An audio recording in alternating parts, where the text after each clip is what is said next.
Kabi-kabila na mga naglilinis ng nicho at nagpipintura ng mga lapida 4 na araw bago ang undas. Ngayon lang po yung day off ng mister ko eh. Sa Manila North Cemetery, may ilang nagtirik na ng kandila sa kanilang mga yumao. Kasi pagdating ng November 1, medyo siksika na yung mga tao kaya mas inagahan ko na ngayon. Pero babalik pa rin kami sa November 4, kasama ko naman yung mga anak ko.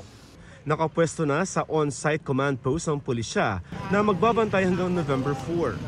Payo naman ng DOTR sa mga babiyahe sa Bicol Region, maghanap na ng alternatibong ruta.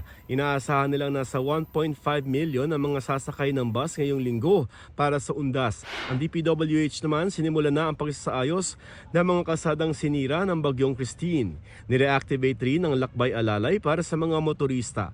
Para sa seguridad, ide-deploy ang nasa 27,000 pulis sa buong bansa. Joseph Morong nagbabalita para sa GMA Integrated News.